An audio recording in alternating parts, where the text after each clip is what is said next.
السلام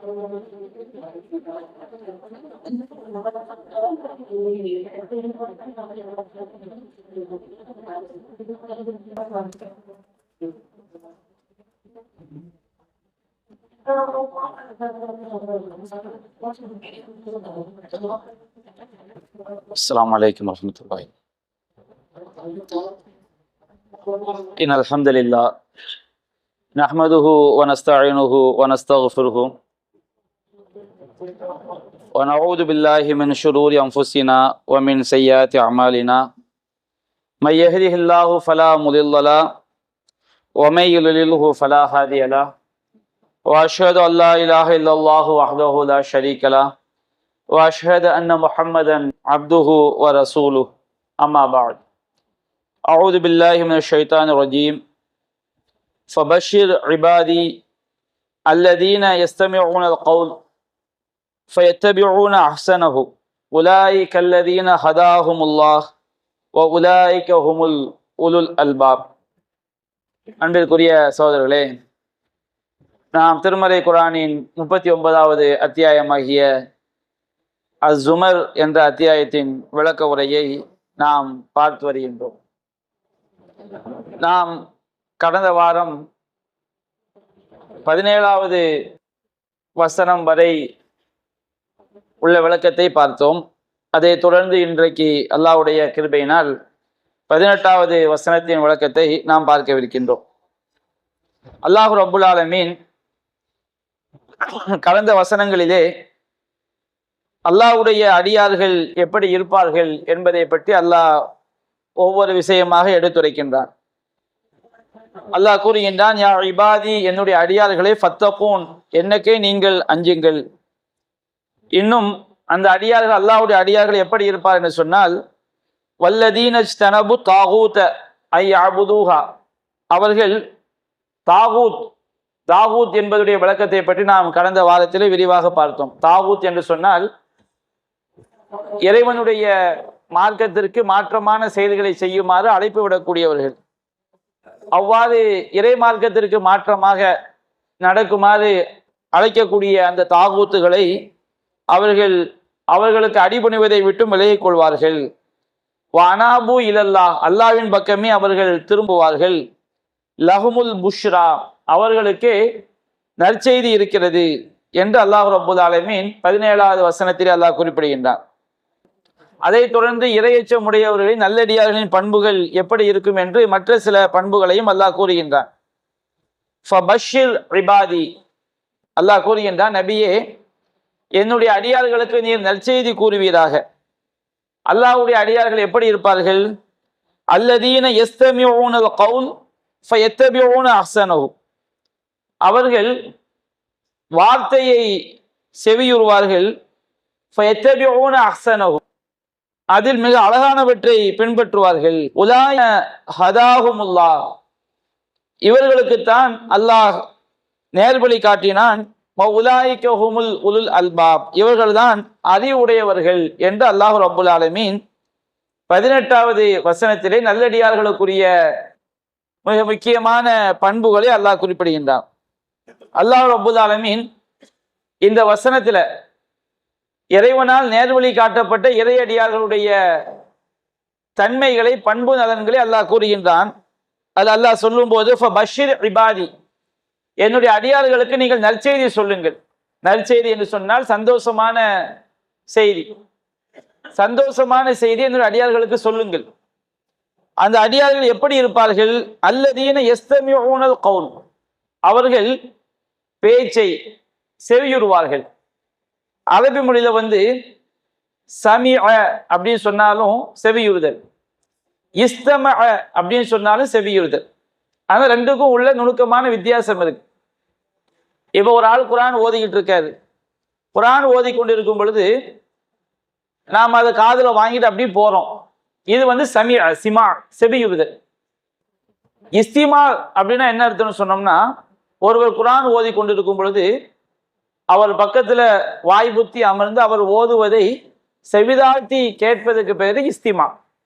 செவியுறுதல் தமிழ்ல சொல்றதா செவி, சமியன செவியுறுதல், கேட்டல், இஸ்தமான செவிதாழ்த்தி கேட்டல், வாய் பொத்தி என்ன கருத்து, என்ன ஓதுறாரு, என்ன சொல்றாரு என்று செவிதாழ்த்தி கேட்பதற்கு பேர் இஸ்திமா. அதனால்தான் ஒரு ஃபிக்கு மசாயில்ல ஒரு சட்டம் சொல்லுவாங்க, நம்ம குரான் ஓதிக்கொண்டே இருக்கும் பொழுது சஜிதா ஆயத்து வந்தால் நம்ம சஜிதா செய்வது சுன்னத். குரான்ல 4 இடங்கள்ல நபிகள் நாயகம் ஆதாரபூர்வமாக 4 இடங்கள்ல 4 வசனங்களை ஓதும்போது நபிகள் நாயகம் சஜிதா பண்ணியிருக்கிறாங்க. அப்போ ஒரு ஆளு நம்ம பக்கத்துல குரான் ஆயத்தை ஓதிக்கிட்டு இருக்காரு, நாம் அதை செவிதாழ்த்தி கேட்கிறோம், செவிதாழ்த்தி என்ன ஓதுன்னு கேட்கிறோம். இப்படி கேட்கும் பொழுது சஜிதா ஆயத்து வந்துன்னு வச்சுக்கிடுங்க, அதை ஓதுபவருக்கு எப்படி சஜிதா செய்வது சுன்னத்தோ அதை மாதிரி அதை செவிதாழ்த்தி கேட்கிறாரா இல்லையா, அவர் சஜிதா செய்வதும் எனக்கு சுன்னத். சஜிதா அந்த சஜிதத்து திலாவத், குரான் ஓதுவதற்கான சஜிதா. ஏன்னா செவிதாழ்த்தி கேட்பவர் ஓதுபவருடைய அந்தஸ்துக்கு மாறியதார்.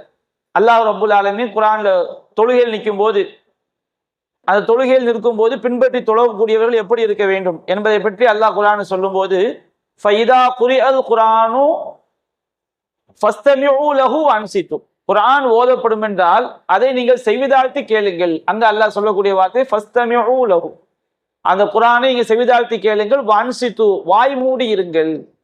அப்ப அல்லாஹ் ரப்புல் ஆலமீன் இந்த இடத்துல சொல்லக்கூடிய வார்த்தை என்ன, இறையடியார்கள் அல்லதீன யஸ்தமிஊனல் கவுல், பேச்சை அவர்கள் செவிதாழ்த்தி கேட்பார்கள். பேச்சின் அல்லாஹ் பொதுவா சொன்னதுனால எல்லா பேச்சுக்களையும் அல்லாஹ்வுடைய அடியார்கள் செவிதாழ்த்தி கேட்பான்னு விளங்கிடக்கூடாது. இந்த இடத்துல அல்லாஹ் பயன்படுத்துறது அல் கவுல்.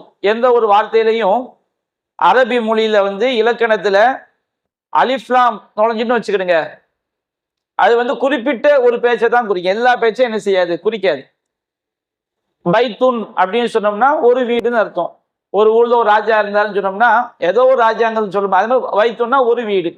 அல் பைத்துன்னா குறிப்பான வீடுன்னு அர்த்தம், அது குறிப்பான ஒரு வீட்டை என்ன செய்யும், குறிக்கும். அந்த மாதிரி இடத்துல அல்லாஹ் சொல்வது அல் கவுல், அந்த பேச்சை அப்படின்னு அல்லாஹ் சொல்லி காட்டுறான். அப்ப எந்த பேச்சை மூமின்கள் இறையடியாக செவிதாழ்த்தி கேட்பார்கள்? குரான்ல எதையெல்லாம் அல்லாஹ் கேட்கக்கூடாதுன்னு சொல்றானோ அதையெல்லாம் கேட்க முடியாது இல்ல. மூமின்களை பற்றி அல்லாஹ் சொல்லும் போது ஃபைதா மர்ரு பில் லஹ்வி மர்ரு கிராமா, அவர்கள் வீணான காரியங்களை கடந்து சென்றால் கண்ணியமாக ஒதுங்கி சென்று விடுவார்கள். மூமின்களுடைய பண்பு, இறையடியார்களுடைய பண்பு. ஒரு இடத்துல மார்க்கத்துக்கு மாற்றமான ஒரு பயான் செய்யப்படுதுன்னு வச்சுக்கிடுங்க, மார்க்கத்துக்கு மாற்றமான ஒரு பேச்சு காதுல விழுது. இப்போ ஒரு மூமினுடைய பண்பு என்ன, அந்த சபையை விட்டு விலகி செல்வதா ஒரு மூமினுடைய பண்பு. மார்க்கத்துக்கு மாற்றமான காரியமாக இருந்தாலும் சரி, மார்க்கத்துக்கு மாற்றமான வழிகட்ட பேச்சுக்களாக இருந்தாலும் சரி, ஒரு மூமின் என்ன செய்ய முடியாது, அந்த சபையில அமர்ந்திருக்க முடியாது. ஃபைதா மர்ரு பில் லஹ்வி மர்ரு கிராமா, அவர்கள் வீணான காரியங்களை கடந்து சென்றால் கண்ணியமாக ஒதுங்கி சென்று விடுவார்கள். வீணான காரியங்களை என்ன செய்ய மாட்டாங்க, பங்கெடுக்க மாட்டார்கள். இன்னொரு இடத்துல அல்லாஹ் சொல்லும் போது ஃபைதா சமிஉல் லஹ்வ, அவர்கள் வீணான காரியங்களை செவியேற்றால் ஃபஅதலு அன்ஹு, அதை அவர்கள் புறக்கணித்து விடுவார்கள். வீணான ஒரு பேச்சு நடக்குது, வீணான காரியங்கள் கேட்குன்னு வச்சுக்கிடுங்க, ஒரு மூமினுடைய இறையடியாருடைய பண்பு என்ன, அவங்களுக்கு அதுக்கெல்லாம் டைம் கிடையாது. அல்லாஹ்வுடைய அடியார்களுக்கு வீணான பேச்சுக்கள்ல கலந்து கொள்றது, அதை சிந்திக்கிறது, அதை பத்தி சொல்றதுக்கெல்லாம் நேரம் கிடையாது. அப்போ அவங்க வீணான பேச்சுக்களை காரியங்களை செவியுற்றால் ஆயிரது அன்ஹு, அதை விட்டும் புறக்கணித்து விடுவார்கள். அவங்க சொல்லுவாங்க வலனா அமாலுனா வலக்கும் அமாலுக்கும், எங்களுடைய செயல்கள் எங்களுக்கு, உங்களுடைய செயல்கள் உங்களுக்கு, நாங்க இந்த மாதிரி வீணான காரியங்கள் செய்ய மாட்டோம், செவியுற மாட்டோம் என்று மூமின்கள் சொல்வார்கள் அப்படின்னு அல்லாஹ் சொல்லி காட்டுறான். அப்போ சில மார்க்கறிஞர்கள் சொல்லும் போது எந்த பேச்சா இருந்தாலும் கேட்கறதா அந்த வசனம் குறிக்குது அப்படின்னு சொல்லுவாங்க. அது தவறான விஷயம். அல்லாஹ் ரப்புல் ஆலமீன் அல்லதீன யஸ்தமிஊனல் கவுல், அவர்கள் அந்த பேச்சை செவியுறுவார்கள் என்று சொன்னால் நல்ல பேச்சுக்களை தான் மூமின்கள் செவியுற முடியும். வழிகட்ட விஷயங்கள், மார்க்கத்துக்கு மாற்றமான விஷயங்கள், கேளிக்கையான விஷயங்கள், இதுல போய் ஒரு மூமின் என்ன செய்ய முடியாது, செவிதாழ்த்தி கேட்க முடியாது. அப்ப நல்ல பேச்சுக்களை செவியுறுவார்கள். ஃபயத்தபிஊன அஹ்ஸனஹு, அந்த நல்ல பேச்சுக்கள்ல எது மிக அழகானதோ அதை பின்பற்றுவார்கள். பொதுவா குர்ஆன் சுன்னாவில் சொல்லப்படக்கூடிய விஷயங்கள்ல நல்ல செய்திகளும் இருக்கும், மிக அழகான செய்திகளும் இருக்கும். உதாரணமா இரவு தொழுகை எடுத்துக்கிடுவோம். இரவு தொழுகை நாம 2 ரக்காத் தொழுதாலும் என்னதுதான்? இரவு தொழுகை தான்.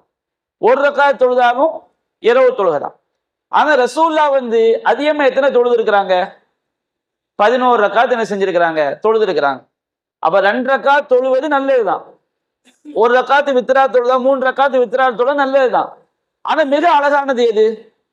ரசூல் ஸல்லல்லாஹு செஞ்சதுல மிக அழகானது ரசூல் ஸல்லல்லாஹு 11 ரக்காத் தொழுது இருக்கிறாங்க. அதுதான் மிக அழகானது.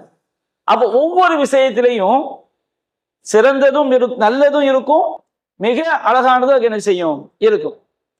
இவன் ஒரு ஒரு ஆள் ஆக்சிடென்ட் ஆகி கிடக்கிறாரு. அவருக்கு பல ரூபாய் நிறைய செலவுக்கு பணம் தேவைப்படுது. ஒரு ஆள் சாதாரண ஏழை, நல்லா இருக்கிறாரு, காசு கொடுத்தா அவர் அதை பயன்படுத்திக்கிறாரு. இப்ப நம்ம தர்மத்தை ஒரு நார்மலான நிலையில் இருக்கக்கூடிய ஒரு ஏழைக்கு கொடுக்கலாம், தப்பு கிடையாது. ஆனா ஒரு ஆள் இப்ப காது ஒடிஞ்சு கிடக்கான்னு வச்சுக்கிடுங்க, எதுக்கு நாம செலவு பண்றது? அந்த இடத்துல அவசியம். அந்த நேரத்துல யாருக்கு ரொம்ப அழகிய அதிக தேவை இருக்குது அவங்க தான் என்ன செய்வோம்? செலவு பண்ணுவோம். அதுதான் அந்த செலவு தான் மிக சிறந்தது. அப்ப இந்த மாதிரி ஒவ்வொரு விஷயத்திலையும் அந்த மூமின்கள் என்ன செய்வாங்கன்னு சொன்னோம்னா, நல்ல பேச்சுக்கள் செவியுறுவாங்க. அந்த நல்ல பேச்சுக்கள்ல மார்க்கத்தில் உள்ள எல்லாமே நல்லதுதான். நல்ல பேச்சுக்கள்ல எது மிக சிறந்ததோ, எது மிக அழகானதோ அதை அவங்க என்ன செய்வார்கள்? பின்பற்றுவார்கள். எல்லா விஷயத்திலையும் ஒன்று இப்படி செய்வது கூடும், இப்படி செய்வது சிறந்ததுன்னு வச்சுக்கிடுங்க. ஒரு மூமின் எப்படி இருப்பார்? அவர் நல்லதை செஞ்சால் அதற்காக பழிக்கப்பட மாட்டார்கள். ஒரு ஆள் நல்லதை மட்டும் செய்யறாரு, மிக சிறந்தது அவரால் செய்ய முடியல, அது அவர் செய்யல, இவர் கெட்டவரான கெட்டவர் கிடையாது. ஆனா இறையடியார்களுடைய பண்புகள் மிக சிறந்த பண்பு என்ன? எது ரொம்ப இறையச்சத்துல உயர்ந்தது? எவர் அல்லாஹ்வுக்கு மேல நெருக்கமானவர்கள்? அவர்கள் நல்ல வார்த்தைகளை செவியுறுவார்கள். அந்த சொல்லப்படக்கூடிய வார்த்தைகள்ல எது மிக அழகானதோ அதை என்ன செய்வார்கள்? பின்பற்றுவார்கள். இது இறையச்சம் உடையவர்களுடைய தன்மை என்று அல்லாஹ் என்ன செய்யறான்? சொல்லி காட்டுறான். உலாயிக அல்லதீன ஹதாஹும் அல்லாஹ், இவர்களுக்குத்தான் அல்லாஹ் நேர்வழி காட்டி இருக்கிறான். அப்ப இறைவனால் நேர்வழி காட்டப்பட்டவர்கள் என்பவர்கள் யாருன்னு சொன்னோம்னா, நாமளே ஒரு முடிவுக்கு வந்துடலாம். இறைவனால் நேர்வழி காட்டப்பட்டவர்கள் யார்? அல்லாஹ் சொல்றான், அவர்கள் நல்ல பேச்சுக்களை செவியுறுவாங்க, அதுல மிக அழகானதை என்ன செய்வார்கள்? பின்பற்றுவார்கள் அப்படின்னு அல்லாஹ் ரப்பல் ஆலமீன் சொல்லிவிட்டு, உலாயிக அல்லதீன ஹதாஹும் அல்லாஹ், இவர்களுக்குத்தான் அல்லாஹ் என்ன செய்திருக்கின்றான்? நேரான பாதையை காட்டியிருக்கின்றான். இப்ப சிலர் என்ன செய்வாங்க? மார்க்கங்கிற பேர்ல பின்பற்றுவாங்க. மார்க்கத்தை பற்றிய அறிவும் இருக்காது, மார்க்க அடிப்படையிலான அமலும் இருக்காது. மார்க்கத்தை பற்றிய அறிவும் இருக்காது, அமலும் என்ன செய்யாது? இருக்காது. இப்ப இவங்க நேர்வழி பெற்றவங்களால இவங்க என்ன செய்ய மாட்டாங்க? நேர்வழி பெற்றது வரமாட்டாங்க. யாரெல்லாம் பிதாவான காரியங்கள் செய்யறாங்களோ, அல்லாஹ் ரசூல் சொல்லி தராத காரியங்கள் செய்யறாங்களோ, மீலாது விழா கொண்டாடுறது, தர்கா வழிபாடு, கபூர்ல போய் சஜிதா பண்றது, கபூருக்கு போய் நேர்ச்சை பண்றது, இந்த மாதிரி காரியங்கள் செய்யக்கூடியவங்களுக்கு மார்க்கத்தை பற்றிய அறிவும் இல்லை, மார்க்க அடிப்படையிலான செயலும் இல்லை. இது எல்லாமே வழிகேடு. 2வது சாரார் எப்படி இருப்பாங்க? மார்க்கத்தை பற்றிய அறிவு அவங்கள்ட்ட இருக்கும், மார்க்கத்தை பற்றி அறிவு இருக்கும். எந்த கேள்வியை கூட செய்வார், இதுக்கு இந்த ஹதீஸ், இதுக்கு இந்த வசனம், இதுக்கு இப்படி அப்படி சட்டம் சொல்லுவாரு. ஆனால் மார்க்கத்தை அந்த அறிவின் அடிப்படையில் என்ன இருக்காது? அமல் என்ன செய்யாது? இருக்காது. இது சிறந்ததான்னு கேட்டா இதுவும் என்னதுதான்? வழிகேடுதான். மார்க்கத்தை பற்றிய அறிவு இருந்து மார்க்க அடிப்படையில செயல்படுதான் வச்சுக்கிடுங்க. இந்த அறிவை வச்சு என்ன புண்ணியம்? ஒருவன் செயல்படுவது, ஒருவனுக்கு ஒன்றை தெரிவது முக்கியமா, நேர்வழியில் நடப்பது முக்கியமான்னு கேட்டா இதான் என்ன சொல்லுவோம்? நேர்வழியில் நடப்பதுதான் முக்கியம். அப்ப மார்க்கத்தை பற்றி அறிவு இருந்து மார்க்க அடிப்படையிலான செயல்பாடு இல்லைன்னு வச்சுக்கிடுங்க, அதனால எந்த புண்ணியம் கிடையாது. ஒரு விஷயத்தை பத்தி கேட்டோம்னா அது கூடாது, இது கூடாது, அதுக்கு அந்த சட்டம், இதுக்கு அந்த சட்டம், பேரு தொழுகைக்கு ஆள் இருக்காது. இதனால மார்க்கத்துல தொழுகை கட்டாய கடமை. இவ்வளவு பத்தி மார்க்கத்தை பேசுற, இவ்வளவு கடுமையா ஒரு வசனங்களை எடுத்து சொல்ற, அதற்காக நீ சண்டை போடுற, அதற்காக நீ பேசுற, உங்கள்கிட்ட அந்த மார்க்கத்தை பின்பற்றது இல்லைன்னு சொல்லணும். இதை வச்சு என்ன கிடையாது? எந்த ஒரு புண்ணியமும் கிடையாது. 3வது அடிப்படை என்ன? மார்க்கத்தை பற்றிய அறிவும் அவர்கிட்ட இருக்கும், அவருடைய செயல்பாடும் இதன் அடிப்படையில் இருக்கும். மார்க்கத்தினுடைய அந்த மார்க்க சட்டங்களின் அடிப்படையில், குர்ஆன் சொன்ன அடிப்படையில ஒவ்வொரு காரியத்தை என்ன செய்வாங்க. அப்ப இதுதான், இப்படி நம்ம கிட்ட இருந்தால்தான் நாம நேரான பாதையில இருக்கிறோம் அப்படின்னு நம்ம தீர்மானிச்சுக்கலாம். ஒவ்வொருவருமே நம்ம நேரான பாதையில இருக்கிறோம் அப்படின்னு எதை தீர்மானித்துக் கொள்ள வேண்டும்? அல்லாஹ் சொல்லக்கூடிய இந்த அடிப்படை தான். அல்லதுன்னு எஸ்தமியூன கவுல், அவர்கள் பேச்சை செவியுறுவார்கள், செவிதாழ்த்தி கேட்பாங்க. பேச்சுனா என்ன பேச்சு? வழிகட்ட பேச்சு அல்ல, நல்ல பேச்சு, மார்க்கத்திற்கு உட்பட்ட பேச்சு, குர்ஆன் சுன்னாவுடைய பேச்சுக்களை செவிதாழ்த்தி கேட்பார்கள். ஃபயத்தபிஊன அஹ்ஸனஹு, அதில் மிக அழகியதை என்ன செய்வார்கள்? பின்பற்றுவார்கள். உலாயிக அல்லதீன ஹதாஹுமுல்லாஹ், இவர்களுக்குத்தான் அல்லாஹ் ரப்புல் ஆலமீன் நேரான வழியை என்ன செய்திருக்கின்றான்? காட்டி இருக்கின்றான். அப்ப நம்ம நேரான வழியில் இருக்கிறோம் என்பதற்குரிய அடையாளம் என்ன? மார்க்கத்தை பற்றிய அறிவும் நம்ம தேடணும். மார்க்கத்தை பற்றி அறிவு யாருமே தேடுறது முற்ப எப்படி ரசூலா எப்படி தொழுதாங்க, எப்படி நோன்பு வச்சாங்க, எப்படி ரசூலா தர்மம் எப்படி ரசூலா ஜக்காத்து கொடுத்தாங்க, இஸ்லாம் எதையெல்லாம் நம்ப சொல்லுது, எப்படி நம்பணும், எது சரியான அகீதா, எது சரியான கொள்கை, இதை ஒருவன் தேட முற்படணும் வச்சிருங்க. அந்த தேட முற்படாமல் அவன் என்ன செஞ்சாலும் அந்த அமல் என்ன செய்ய ஏற்றுக்கொள்ளப்படாது.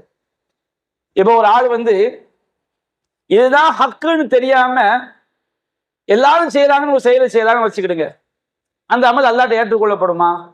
ஏற்றுக்கொள்ளப்படாது. ஏன்னா அல்லாஹ் ரப்புல் ஆலமீன் உள்ளத்தை என்ன செய்வான்? பார்ப்பான்.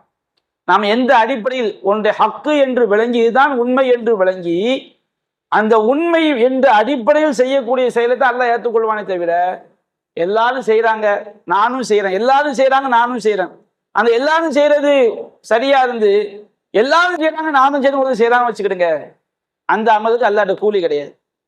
அவன் எந்த அடிப்படையில் செய்யல, நான் எந்த ஒரு செயலை செஞ்சாலும் அல்லாஹ் ரசூல் சொன்ன அடிப்படையில செய்யணும், இஹ்லாஸான அடிப்படையை செய்யணும் அப்படிங்கிற அடிப்படையை விளங்காம, இது ஏன்டா நீ இப்படி செய்யற, எல்லாரும் செய்யறாங்க நான் செஞ்சேன், அப்ப எல்லாரும் செய்யறது வழியேடா இருந்தாலும் அவர் செய்வாரு, எல்லாரும் செஞ்சது சரியா இருந்தாலும் இது அல்லாஹ் ரசூல் சொன்னது நம்பிக்கை அவர்கிட்ட இல்லையே, எல்லாரும் செய்யறாங்க நான் செய்யறேன் அப்படிங்கிற அடிப்படையை செய்யும் போது, இப்போ ஒரு இடத்துல உள்ள மக்கள் தான் குர்ஆன் சொன்னா பின்பற்றுறவங்க, இவங்க செஞ்சா குர்ஆன் அடிப்படையில் உள்ளதுதான் அப்படின்னு நினைச்சா கூட அவருடைய எண்ணத்துக்கு என்ன செய்யும்? அல்லாஹ் என்ன செய்யும்? கூலி கிடைக்கும்.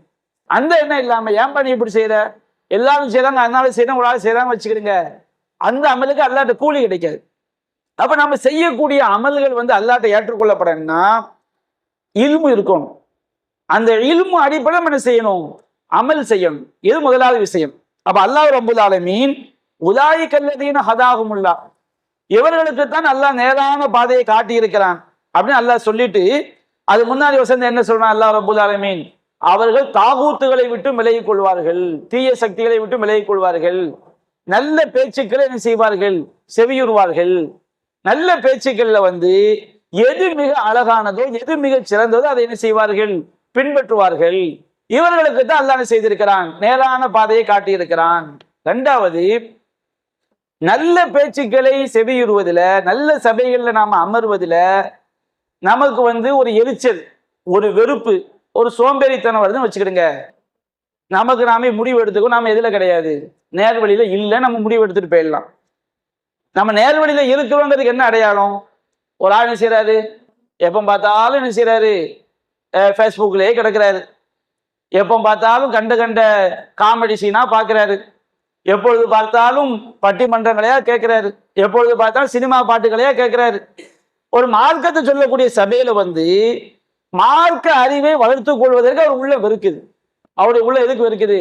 ஒரு மார்க்க சபையில நல்ல பேச்சுக்களை கேட்கணும், நல்ல கருத்துக்களை பின்பற்றணும் என்பதே அவருடைய உள்ளம் வெறுக்கும் என்று சொன்னார். என்னுடைய உள்ள வெறுக்குதுன்னு வச்சுக்கிறீங்க, நான் முடிவு பண்ணிக்கணும், நம்ம இதுல கிடையாது, நேர்வழியில கிடையாது.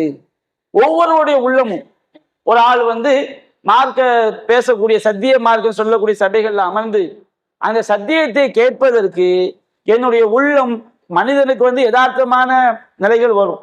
யதார்த்தமான நிலைனா என்ன? ஏதாவது ஒரு அவசர வேலை இருக்கும், அது தனி. வேண்டுமென்று இந்த மாதிரி சபையை நான் செய்ய மாட்டேன், உட்கார மாட்டேன், நான் இந்த மாதிரி சத்தியத்தை கேட்க எனக்கு பிடிக்கல. ஆனா மார்க்கத்துக்கு மாற்றமான சபை, எவனாவது ஒருத்தன் கடையில் ஒரு புராணம் போட்டான் வச்சுக்கிடுங்க, அந்த புராணத்தை கேட்கறது என்ன செய்வாங்க? மொத்தமா போய் எல்லாரும் உட்கார்ந்து இருப்பாங்க. அது என்ன உனக்கு சொர்க்கம் கிடைக்க போகுது? அதுல என்ன சமுதாயத்துக்கு என்ன பயன் இருக்குது? அதுல என்ன ஃபாயிதா இருக்குது? ஒரு மார்க்கம் பேசக்கூடிய சபையில உட்கார்ந்தோம்னா மார்க்கத்தை கேட்கிறோம், சத்தியத்தை கேட்கிறோம், அது நமக்கு சொர்க்கத்துக்கு வழிகாட்டும், நரகத்தை விட்டும் பாதுகாக்கும். அப்ப தேவையற்ற சபைகள்ல போய் முன்னோடியாக இருப்பது மனசு விரும்புது. எது மார்க்கம் பேசக்கூடிய சபையை நம்ம உள்ள இருக்குதுன்னு வச்சுக்கிடுங்க. அல்லாஹ் சொல்லக்கூடிய வசன அடிப்படையில அல்லதீன யஸ்தமிஊன கவுல், அந்த இறையடியே அல்லாஹ்வுடைய வார்த்தையை செவியுறுவார்கள். ஃபயத்தபிஊன அஹ்ஸனஹு, செவியிடக்கூடிய அந்த நல்ல பேச்சில எது மிக சிறந்ததோ அதை பின்பற்றுவார்கள். அவர்களுக்கு தான் அல்லாஹ் நேரான வழியை காட்டி இருக்கிறான் அப்படின்னு சொன்னோம்னா, ஒரு மூமினுடைய உள்ளம் சத்தியத்தை பேசக்கூடிய மக்களோட அவன் தொடர்பில் இருக்கணும். சத்தியத்தை பேசக்கூடிய சபையை அவன் உள்ளம் விரும்பணும். அப்ப நம்முடைய உள்ளத்தை நாம் எடை போட்டு பார்க்கணும். நமக்கு மார்க்கத்தை அறிவதற்கு ஆசை இருக்குதா? ஒவ்வொரு விஷயத்தை நபியானா எப்படி செஞ்சாங்க, அல்லாஹ் எப்படி சொன்னான், அதை தெரிந்து பின்பற்ற வேண்டும் என்ற எண்ணம் இருக்குதா? அப்படி எண்ணம் இருந்தால் நமக்கு நாமே ஒரு முடிவுக்கு வரலாம். அல்லாஹ்வுடைய கிருபையை நம்ம என்ன செய்யறோம்? நேரான பாதையில இருக்கிறோம். ஹக்க தெரியணுங்கிற ஒரு ஆசை, ஒரு எண்ணம் நம்முடைய உள்ளத்துல என்ன செய்து இருக்குது. இதை நம்ம விளங்கிக்கணும். அப்ப அல்லாஹ்வால் இவர்களுக்கு தான் அல்லாஹ் நேர்வழி காட்டினான் அப்படிங்கிற அந்த வார்த்தை மூமினுடைய பண்பு சொல்லி காட்டுது. ஒரு மூமின் நல்லதை தான் செவியேற்கணும். மிக அழகானதை பின்பற்ற வேணும். ஒரு நல்ல மிக அழகானதை பின்பற்றல, நல்லதை நம்ம பின்பற்றினா கூட அது தப்பு கிடையாது. அதே நேரத்துல அந்த நல்லதை கேட்பதையே நம்ம வெறுக்கிறோம்னு சொன்னோம்னா நம்ம நேர்வழியில் இல்லை என்பதற்கு அவரவர் தீர்மானிப்பதற்கு அது ஒரு சிறந்த ஒரு அளவுகோலா இருக்குது. அப்ப இன்றைய காலத்தை யோசித்து பாருங்க. இன்றைய காலம் எப்படிப்பட்ட காலத்தை நோக்கி நம்ம போய்கிட்டு இருக்கிறோம். மார்க்கத்தை தெரிவதற்கு மக்கள்கிட்ட எந்த விதமான ஒரு ஆர்வமும் இல்லை. ரொம்ப கம்மியான மக்கள் தான். ஒரு குர்ஆன் வகுப்பு, ஹதீஸ் கிளாஸு, ஒரு மார்க்க விளக்க நிகழ்ச்சி, எது கேட்டாலுமே ரொம்ப அசால்ட்டு. நம்ம ஊர் பாஷையில மேக்கப் போறதுக்கு டைம் இருக்கு. மேக்கடைக்கு எங்கடா போற? மேக்கப் போறோம், கிழக்க போறோம், தெற்க போறோம், வடக்க போறோம். அதுக்கெல்லாம் நம்ம ஊர்ல என்ன செய்ய நேரம் இருக்குது? ஒரு மார்க்கத்தை கேட்பதற்கு எவ்வளவு மக்கள் ஆர்வம் காட்டுறாங்க. எதையெல்லாமோ பார்ப்பதற்கு நேரம் இருக்கு. ஒரு மார்க்கத்தை படிப்பதற்கு எவ்வளவு மக்கள் ஆர்வம் காட்டுறாங்க. எத்தனை பேர் இதுதான் முக்கியம். இது மறுமையில போய் நிற்கும் பொழுதுதான் நம்ம இந்த விஷயத்துல எவ்வளவு அலட்சியமாக இருந்து விட்டோம், இதனால் எவ்வளவு பெரிய கேடு என்பது மௌத்தான மறுகணம் நமக்கு என்ன செஞ்சிடும் தெரிஞ்சுப்போம். கபூர்லே என்ன செய்யப்படும்? கபூர்ல கேள்வி கேட்கப்படும். மன் ரப்புக்க, உன்னுடைய இறைவன் யார்? மூமின் சொல்வான், ரப்பி அல்லாஹ், என்னுடைய இறைவன் அல்லாஹ். ஒமா தீனுக்க, உன்னுடைய மார்க்கம் எது? தீனி இஸ்லாம், என்னுடைய மார்க்கம் இஸ்லாம். நபிகள் நாயகம் குறித்து கேட்கப்படும், உங்களுக்கு அனுப்பப்பட்ட இவர் குறித்து என்ன சொல்கிறீர்கள்? ஹுவ ரசூலுல்லாஹ், இவர் அல்லாஹ்வுடைய தூதர், அப்துஹு, அல்லாஹ்வுடைய அடியார், அப்படியே ஒரு மூமின் சொல்வார். நாலாவது ஒரு கேள்வி கேட்கப்படும், இதை நீ எப்படி அறிந்து கொண்டாய்? இதை நீ எப்படி அறிந்து கொண்டாய்? உன்னுடைய மார்க்கம் இசை, இதெல்லாம் ஒன்வேடு கேள்வி கிடையாது. நம்ம வாழ்ந்த ஒட்டுமொத்த வாழ்க்கையினுடைய சுருக்கம். இந்த 3 கேள்வியும் ஒட்டுமொத்த வாழ்க்கையினுடைய சுருக்கம். அல்லாஹ் ரப்புங்கிறது நாம தெரிஞ்சாதான் அங்க கேள்வி வரும். சும்மா நம்ம இன்னைக்கு நமக்கு சொல்லியா இந்த 3 கேள்வி கபூர்ல வரும். ஒருத்தர் ரப்புனா யாரு, அவங்களுடைய பண்புகள் என்ன, அவங்களுடைய ஆற்றல் என்ன என்பது தெரியாம மௌத்தாயிட்டான் வச்சுக்கிறீங்க, அங்க இந்த கேள்விக்கு பதில் வராது. தீன் என்றால் என்ன, நீ நடக்க வேண்டிய வாழ்க்கை நெறி என்ன, அது இந்த உலகத்துல இருக்கும்போது துனியாவில் இருக்கும்போது ஒரு முயற்சி பண்ணாம படிக்காம மௌத்தாயிட்டான் வச்சுக்கிடுங்க, இஸ்லாம் பதில் வராது. நபியை பற்றி தெரியாம மௌத்தாயிட்டான் வச்சுக்கிடுங்க, நபிங்கிற பதில் வராது. அது 4வது கேள்வி கேட்கப்படும், கைஃப அரஃப்த ஹாதா, கைஃப அலிம்த, இதை நீ எப்படி தெரிந்து கொண்டாய்? அப்ப அவன் சொல்வான், ஆமன்து பி கிதாபில்லாஹ், அல்லாஹ்வுடைய வேதத்தை நான் நம்பிக்கை கொண்டேன். கலவுத்து கிதாப் அல்ல, அல்லாஹ்வுடைய வேதத்தை படித்தேன், அதை நான் உண்மைப்படுத்தினேன். அப்ப அல்லாஹ்வுடைய வேதத்தை படிக்காம, அல்லாஹ்வுடைய வேதத்தை படிக்கணும்னா குர்ஆனை படிச்சாகணும், நபி வழியை தெரிஞ்சாகணும். இந்த 2ஐயும் படிக்காம நம்ம என்ன செய்ய முடியாது? இந்த 3 கேள்விக்கு பதில் சொல்லி ஆக முடியாது. அதுவும் காஃபிட்ட மன் ரப்புக்கன்னு கேட்கும்போது ஹாஹா லாதிரி, ஐயா ஐயோ எனக்கு தெரியலையம்மா. மன் நபியுக்கு, நபி யார்? ஹாஹா லாதிரி, ஐயோ ஐயோ எனக்கு தெரியவில்லையம்மா. நபியா அதே மாதிரி மா தீனுக்கு, உங்களுடைய மார்க்கம் எது? ஹாஹா லாதிரிம்மா, எனக்கு தெரியலையம்மா. அப்ப மலக்கு மேல அடிப்பார்கள், மா தரைத்த வலா தலைத்த, நீ படிக்கவும் ஓதவும் இல்லை, நீ சிந்திக்கவும் இல்லை. அப்ப நம்ம எது கடமை, எது நம்ம லைஃபை காப்பாற்றும்? நம்ம சம்பாதிக்கிறது எப்படி, கல்யாணம் முடிக்கிறது எப்படி, தொழில் பண்றது எப்படி இந்த உலக வாழ்க்கைக்கு அவசியமோ அது போன்று மிக மிக மிக அவசியம் இந்த உலகத்துக்கும் மறுமைக்கும் மிக மிக அவசியம் தீனுடைய அறிவை, மார்க்கத்துடைய அறிவை, சரியான கல்வி, சரியான மார்க்க அறிவை பெறுவது அவசியம். சரியான மார்க்க அறிவை பெறாம நாம மௌத்தா போன பிறகு என்னத்தை புலம்புனாலும் என்ன கிடையாது, அங்க போய் எந்த விதமான ஃபாயிதாவும் கிடையாது. சரி, அடுத்து இந்த வார்த்தையை நீங்க சிந்திச்சு பாருங்க. ஒரு மூமின் என்று சொன்னால் கேட்கிறவங்க மட்டும் மூமின் கிடையாது. ஒரு நல்லதை கேட்டவங்க மட்டும் மூமின் வச்சுக்கிடுங்க. அல்லாஹ் என்ன சொல்லிட்டு போயிடுவான்? அல்லதீன யஸ்தமிஊன கவுல், அவர்கள் நல்ல பேச்சை செவியுறுவான்னு அல்லாஹ் சொல்லிட்டு போயிடுவான். அல்லாஹ் சொல்லி முடிச்சிருப்பான். ஆனா அல்லாஹ் என்ன சொல்றான்? ஒரு மூமின் என்று சொன்னால், நேர்வழி காட்டப்படும் சொன்னால், அவன் நல்லதை செவியுறுவான், அதுல உள்ள அழகிய விஷயத்தை என்ன செய்வான், பின்பற்றுவான். அப்ப உலாயி கல்லதீன ஹதாஹுமுல்லா, இவர்களுக்குத்தான் அல்லாஹ் நேரான வழியை காட்டுகிறான். அப்ப நம்மை நேரான வழியில் செலுத்தக்கூடியவன் யார்? அல்லாஹ். நம்ம நேரான வழியில் செலுத்தக்கூடியவன் யாரு? அல்லாஹ். நாம ஒரு நபிகள் நாயகம் சொல்லி தந்த மாதிரி சல்லு கமா ரைத்து முனி சல்லி, என்னை எவ்வாறு தொழ கண்டீரோ அவ்வாறு தொழுங்கள். நாம தொழுகிறோம். தொழக்கூடிய எல்லோருமே தங்களுடைய ஒவ்வொரு நிலைகளையும் நபிகள் நாயகம் எப்படி தொழுதாங்கன்னு அறிந்து தொழுவதற்கு எத்தனை பேர் முயற்சி எடுத்திருக்கிறாங்க? ரொம்ப ரொம்ப கம்மி. நபிகள் நாயகம் எப்படி தொழுதாங்கன்னு சொல்லி அறிந்து இப்ப மார்க்கத்தை நீங்க தெரியுறீங்க.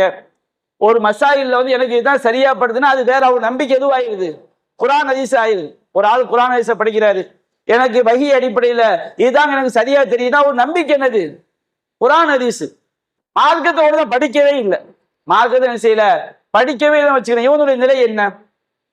அப்போ நம்ம சல்லூக்கம் ரசூல், நம்ம தொழுகையில வந்து நம்முடைய ஒவ்வொரு நிலையும் நபியானா இப்படி சொல்லி தந்துதான் தொழணும். அதுக்கு நம்ம எத்தனை பேர் முயற்சி எடுத்தோம்? எத்தனை பேர் அந்த மாதிரி செய்யறாங்க? நம்ம தொழுகை அல்லாட்ட ஏற்றுக்கொள்ளப்படணும், நம்ம தொழுகை பாத்தில் ஆயிடக்கூடாது, நம்முடைய அமல் வீணாயிடக்கூடாது என்று ஒவ்வொரு விஷயத்திலும் அக்கறை காட்டினதும் நம்ம எங்க தப்பிக்க முடியும்? மறுமையில வந்து தப்பிக்க முடியும். அப்ப நபிகள் நாயகம் ஸல்லல்லாஹு அலைஹி வஸல்லம் அவங்க செய்து காட்டிய முறைப்படி ஒவ்வொரு செயலையும் செய்வது அவசியம். இப்ப ரசூலுல்லாஹ் சொல்லி தந்த மாதிரி நம்ம தொழுவிட்டோம் வச்சுக்கிடுங்க. இந்த தொழுகைக்கு நமக்கு தௌஃபீக் செய்தவன், வாய்ப்பளித்தவன் யாரு? அல்லாஹ் தான். குர்ஆன் சொன்ன அடிப்படையில் நீங்க ஒரு செயலை செய்றீங்க, அந்த செயலை செய்யறதுக்கு வாய்ப்பளிச்சவன் யாரு? அல்லாஹ் தான். அது நம்ம ஒவ்வொரு தொழுகையை முடிச்ச பிறகும் ஒரு துவா ரசூலுல்லாஹ் வந்து வலா ததஅன்ன துபுர குல்லி ஸலாத்தின், ஒரு சஹாபிக்கு சொன்னாங்க, ஒவ்வொரு கடமையான தொழுகைக்கு பிறகும் பின்வரக்கூடிய துவாவை நீ சொல்லாமல் விட்டு விடாதே. அல்லாஹும்ம ஐன்னி அலா திக்ரிக்க வ ஷுக்ரிக்க வ ஹுஸ்னி இபாதத், இறைவா உன்னை நினைத்து பார்ப்பதற்கும் உனக்கு நன்றி செலுத்துவதற்கும் உன்னை அழகிய முறையில் வணங்குவதற்கும் நீ எனக்கு உதவி செய்வாயாக. அப்ப அவர்களுக்கு அல்லாஹ் தான் நேர்வழி காட்டினான். நேர்வழி காட்டுதல் என்பது ரெண்டு அர்த்தத்துல உள்ளது. ஒரு அர்த்தம் என்னன்னு சொன்னோம்னா, நேர்வழியை சொல்வதும் நேர்வழி காட்டுதல் தான். நேர்வழியை சொல்றது நேர்வழி காட்டுறது. விபச்சாரம் பண்ணாத, ஐங்கால தொழு, திருடாத, ரமதான் மாசம் நோன்பு வைக்கணும், பொய் பேசக்கூடாது, புறம் பேசக்கூடாது, உண்மை பேசணும், மார்க்கத்தை சொல்றோம் பாருங்க. நேர்வழியை சொல்வது நேர்வழி காட்டுறது, நேர்வழியின் பக்கம் உள்ளத்தை திருப்புவதும் நேர்வழி காட்டுறது. அல்லாவை தவிர வேற யாருக்கு நேர்வழி காட்டுதல்ங்கிற வார்த்தை பயன்படுத்தப்பட்டாலும் அது நேர்வழியை சொல்லுதல் மட்டும்தான். நபிகள் நாயகத்தை பத்தி அல்லாஹ் சொல்லும் போது, நபியே இன்னக்கல தஹ்தி இலா சிராத்தி முஸ்தகீம், நீ நேரான பாதைக்கு வழிகாட்டுகிறீர் அப்படின்னு அல்லாஹ் சொல்றான். அப்படின்னு என்ன அர்த்தம்? ரசூலை நேரான பாதைக்கு வழிகாட்டுவாங்க என்ன அர்த்தம்? நேர்வழி என்ன செய்வாங்க? சொல்லுவாங்க. நபியே இன்னக்கல்லா தஹ்தி மன் அஹ்பப்த, நீர் நாடியோருக்கு நேர்வழி காட்ட முடியாதுன்னு அல்லாஹ் சொல்றான் பாருங்க. இங்க உள்ள நேர்வழி காட்டுறது என்ன அர்த்தம்? உள்ளத்தை என்ன செய்ய முடியாது, நீ நாடியவனுடைய உள்ளத்தை நேரான பதில் என்ன செய்ய முடியாது, செலுத்த முடியாது. ஆனால் அல்லாஹ் நேர்வழி காட்டுகிறான் என்று வந்துன்னு வச்சுக்கிடுங்க, இந்த ரெண்டையுமே எடுத்துரும். எந்த ரெண்டையும்? நேர்வழியை கல்வியில் நேர்வழியை சொல்வதை எடுத்துக்கொள்ளும், அந்த நேர்வழியில உள்ளத்தை செலுத்துவதையும் எடுத்துக்கொள்ளும். நம்ம அலுவலம் சொல்ல ஓதுறமா இல்லைங்களா? இஹ்தினஸ் சிராத்தல் முஸ்தகீம், இறைவா நீ எங்களுக்கு நேரான பாதையை வழிகாட்டுவாயாக. அப்ப அந்த இஹ்தின்னு அல்லாஹ்ட்ட கேட்கிறோம்னா, நேரான பாதையை அல்லாஹ் வழிகாட்டுறானா, இல்மையும் அல்லாஹ் நமக்கு சொல்லி தந்துடுவான். இதுதான் கரெக்டு, நேர்வழினா அதுதானே, அல்லாஹ்ட்ட வந்து இல்மு தானே நேர்வழி, அந்த இல்மையும் அல்லாஹ் சொல்லி தந்துடுவான். நம்முடைய உள்ளத்தையும் அந்த நேர்வழி அல்லாஹ் என்ன செய்வான், செயல்பட வைப்பான். அப்போ அல்லாஹ் நமக்கு நேர்வழி காட்டுறான் அப்படி என்பதுடைய அர்த்தம், அந்த இல்மும் நமக்கு அல்லாஹ் சொல்லி தந்துருவான், மார்க்க அறிவே அல்லாஹ் சொல்லி தந்துருவான். அந்த நாம் கற்ற அந்த மார்க்கத்தின் அடிப்படையில், சத்தியத்தின் அடிப்படையில் நம்முடைய உள்ளம் செல்வதற்கும் அல்லாஹ் என்ன செய்வான், வழிகாட்டுவான்.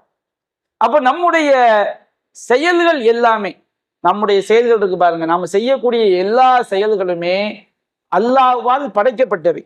நம்ம மட்டும் அல்லாஹ் படைக்கல, நம்முடைய செயலையும் அல்லாஹ் படைச்சிருக்கிறான். அப்படி என்ன அது போல உலாய் கல்லதீன ஹதாஹுமுல்லா, இவர்களுக்கு தான் அல்லாஹ் நேரான வழியை காட்டுகிறான் அப்படின்னு சொன்னோம்னா, அல்லாஹ் நேர்வழி காட்டுகிறான்னா என்ன அர்த்தம், அதை ஃபர்ஸ்ட் விளங்கிக்கணும். அல்லாஹ் நேர்வழி காட்டுகிறான்னு சொன்னோம்னா நேர்வழி பற்றி அறிவையும் தந்துருவான். அந்த நேர்வழியில நம்முடைய உள்ளத்தை அல்லாஹ் என்ன செஞ்சிருவான், கொண்டு போய் சேர்த்துருவான். குரான்ல எங்கெல்லாம் அல்லாஹ் நேர்வழி காட்டுகிறான்னு வருதோ அது எல்லாமே இந்த அர்த்தம் தான்.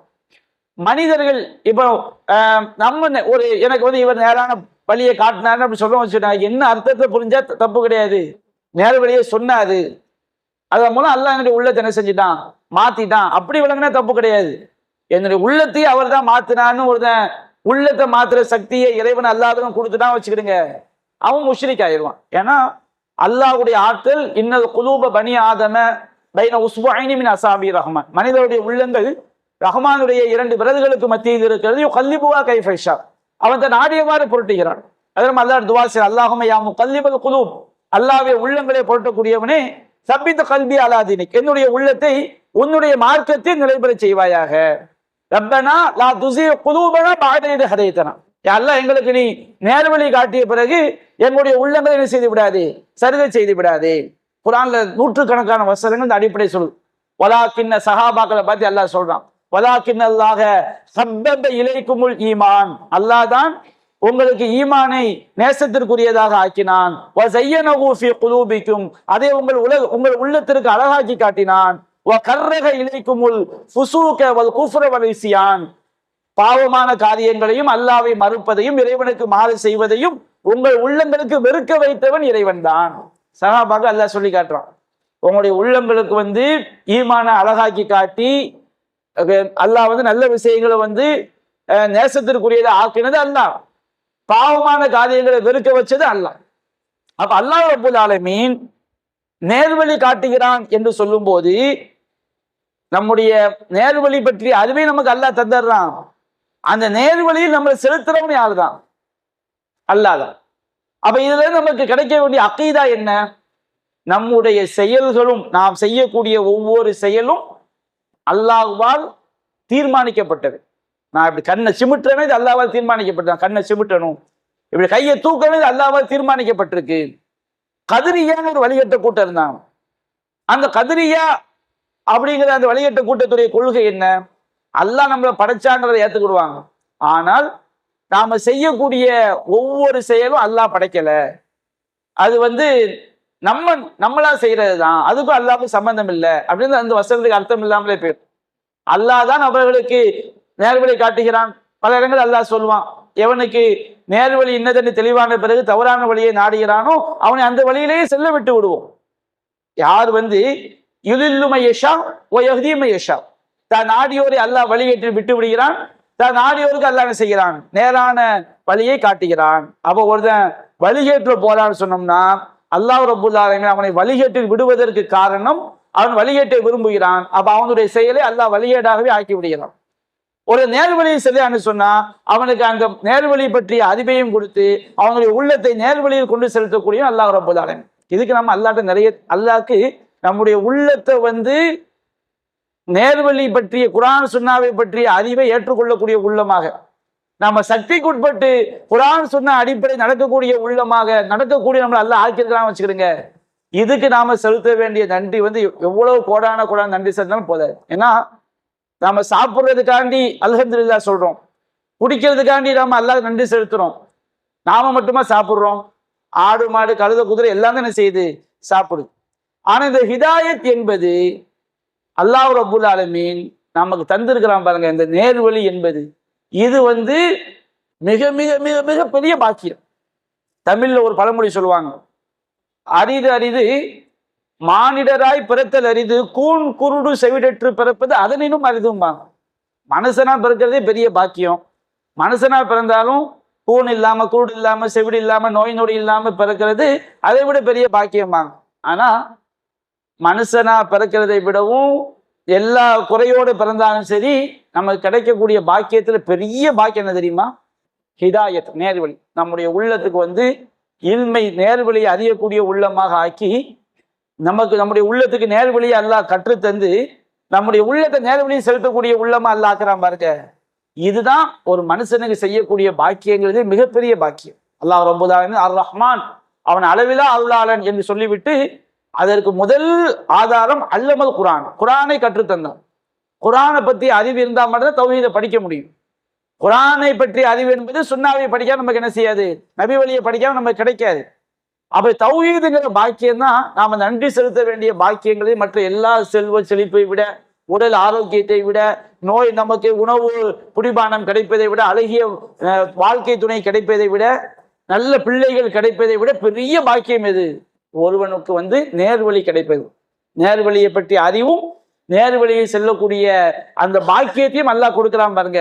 இதுதான் மிகப்பெரிய ஒரு பாக்கியம். அப்படி அல்லாஹ் சொல்லிவிட்டு உலாயிக ஹுமுல் உலுல் அல்பாப், இவர்கள் தான் அறிவுடையவர் என்றும் அல்லாஹ் சொல்லிக்கிறான்.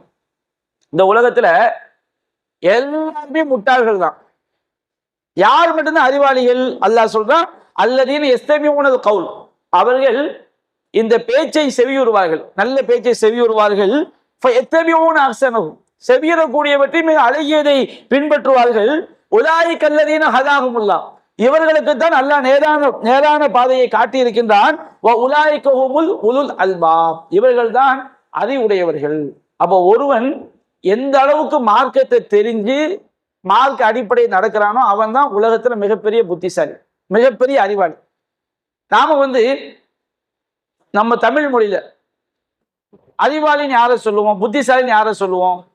ஒரு ஆள் கேட்கிற கேள்விக்கெல்லாம் என்ன செய்யறாரு? தாமதம் இல்லாம பதில் சொல்றாரு. உன்னை கேட்டோம்னா பட்டக்குன்னு என்ன செய்யற அடிக்கிறாரு. அவர் அமல் மார்க்கத்தை பின்பற்றினாலும் சரி பின்பற்றாட்டாலும் சரி, கேட்ட கேள்விக்கு பட்டான்னு பதில் சொல்லிட்டான்னு வச்சுக்கிருக்க, நாம மாஷா அல்லாஹ் தபாரக் அல்லாஹ் அப்படியே அவன் எவ்வளவு பெரிய அறிவாளி அப்படின்னு நம்ம சொல்லுவோம். ஆனா அல்லாஹ்வுடைய பார்வையில அறிவாளி என்றால் யார்? நல்ல பேச்சை செவியுற்று அதில் உள்ள அழகியதை பின்பற்றினா மட்டும்தான் அவன் நேர்வழி பெற்றவன். அவன் தான் என்னது? அறிவாளி. ஒன்றை புரிவதில் முஸ்லிமை விட காஃபிர் கூடுதல் புத்திசாலியா இருப்பான். புரிதலை பற்றி அறிவை இஸ்லாம் பேசல. புரிதல் என்ன அர்த்தம்? சில ஆளுக்கு என்ன செய்வாங்க, இவ்வளவு பெரிய புக்கை கொடுத்தாலும் நல்லா படிச்சு எந்த கேள்விக்கு என்ன செய்வான், டமாட்டிமின்னு பதில் சொல்லுவான், ஃபிங்கர் டிப்ஸ்ல வச்சிருப்பான். இந்த இலங்கை வானொலியில் ஒரு ஆள் இருப்பாரா இல்லையா, பிஹெச் அப்துல் ஹமீது, பார்த்து ஆச்சரியமா இருக்கு. எந்த சினிமா பாட்டை எடுத்தாலும் சரி, மணி ஒலித்தது கா குறியில கா நடிலும்பாரு. இவர் எந்த இவ்வளவு பாட்டையும் எப்படி அவர் மனப்பாடம் பண்ணாரு? லட்சக்கணக்கான பாட்டை செஞ்ச அப்படிலாம் உலகத்தை நம்ம என்ன செய்யறோம், பார்க்கிறோம். அப்போ ஒரு காஃபீர் என்ன செய்வான்னு சொன்னோம்னா, ஒன்றை ரொம்ப ஈஸியா புரிவான். அது புரியக்கூடிய அறிவு. புரிதலை அவன் ரொம்ப ஈஸியா புரிவான்னு சொல்லிட்டு போயிடலாம். அல்லாஹ்வுடைய பார்வையில் அறிவாளி யார் தெரியுமா? எவர்கள் அறிவு உடையவர் என்று சொன்னால், யார் குர்ஆன் சொன்ன அடிப்படையில நடக்கிறாங்களோ, யார் மார்க்க கல்வியை தெரிந்து அல்லாஹ் அவனை நேரான பாதையில் செலுத்துகிறானோ அவன் தான் அறிவுடையவன். ஒருத்தன் கேட்ட கேள்விகளாம் ஃபிங்கர் டிப்ஸ்ல பதில் சொல்றான். ஒருத்தனுக்கு அந்த அளவுக்கு அறிவு இல்லை, ஆனா அவர் எதை செஞ்சாலும் என்ன செய்யறாரு? குர்ஆன் சொன்ன அடிப்படையில தெரிஞ்சு செய்யறாரு. அல்லாஹ்வுடைய பார்வையில, மார்க்கத்துடைய பார்வையில இவர் தான் மிகப்பெரிய அறிவாளி. நல்லதை கேட்டு பின்பற்றாமல் இருக்கக்கூடியவன் எவ்வளவு விரைவாக அவன் பதில் சொன்னாலும் அவன் அறிவாளி கிடையாது. அப்ப இஸ்லாம் ரெண்டா பிரிக்குது. அறிவுனா என்ன? நேர்வழியில் செலுத்தக்கூடிய அறிவு மட்டும்தான் அறிவு. அப்ப அவனுக்கு அறிவு இல்லையா? அறிவு இருக்குது. எதையும் மிக வேகமாக புரிந்து கொள்ளக்கூடிய அறிவு இருக்கே தவிர, அது புத்தின்னு சொல்லிட்டு போலாமே தவிர, அதை இஸ்லாத்தினுடைய பார்வையில் அறிவு என்ன செய்ய முடியாது, சொல்ல முடியாது. யாராவது ஒரு காஃபிர்களை அல்லது இறை மறுப்பாளர்களை ரொம்ப சிந்தனையாளர் சொல்லக்கூடியவங்களை அவன் பெரிய அறிவாளி அப்படி சொன்னா வச்சுக்கிடுங்க, அவர் சொல்லுவதுதான் நேர்வழின்னு சொன்னா வச்சுக்கிடுங்க, அதெல்லாம் வழிகேடு. குர்ஆன் சுன்னாவை தவிர வேற எதுவும் என்ன கிடையாது, அறிவு கிடையாது. இதுதான் மிக சிறந்த அறிவு. ஒருவன் எந்த அளவிற்கு ஒருவன் குர்ஆன் சுன்னாவை அதிகமா பின்பற்றுறானோ அந்த அளவுக்கு அவன் என்ன செய்வான், அறிவாளியாக இருப்பான். அப்போ ஒருத்தர் மிக வேகமாக விளங்கி பதில் சொல்பவன், அவன் மிக வேகமாக விளங்கக்கூடிய அறிவு அவனுக்கு இருக்கே தவிர அவன் என்ன கிடையாது, மார்க்கம் சொல்லக்கூடிய நேர்வழி காட்டக்கூடிய அறிவு அவனிடம் இல்லை. அப்ப இதையும் இந்த வசனம் சொல்லி காட்டு. அப்ப நாம் எல்லாருமே அறிவாளி என்று சொன்னால் நல்ல வார்த்தையை செவியுற்று அதுல உள்ள அழகியதை பின்பற்றக்கூடியவர்கள் மட்டும்தான் யாரு, அறிவாளிகள். அவர்களுக்கு தான் நேர்வழி பெற்ற. அப்ப நேர்வழி பெற்றவங்க மட்டும்தான் அறிவுடையவர்கள். நேர்வழி பெறாத எல்லா காவியாரும் கிடையாது, அறிவுடையவர்கள் அல்ல. அப்ப அவங்களுக்குள்ள அறிவு என்ன? அந்த அறிவு நேர்வழி காட்டக்கூடிய அறிவு அல்ல, அது எதையும் புரிந்து கொள்ளக்கூடிய அறிவு. எப்போ சத்தியத்தை விளங்குறாங்களோ அப்போ மட்டும்தான் அவனுடைய அறிவு என்ன செய்யும், சரியான அறிவாக அது ஆகும் என்று நம்ம செய்ய வழங்கிக் கொள்ள வேண்டும். அல்லாஹ் ரப்பல் ஆலமீன் இந்த வசனத்தை நாம் இன்னும் சிந்தித்து பார்த்தால் இன்னும் ஏராளமான பாடங்கள், படிப்பினைகள், ஞானங்கள், தத்துவங்கள் இந்த வசனத்தில் நிரம்பி இருக்குது. அல்லாஹ் ரப்புல் ஆலமீன் அவங்களுடைய சத்திய மார்க்கத்தை விளங்கி நடக்கக்கூடிய நன்மக்களாக நம் அனைவரையும் ஆக்கிரல் புரிவானாக. வாஹிர் தஅவானா அல்ஹம்துலில்லாஹி ரப்பில் ஆலமீன். அஸ்ஸலாம்.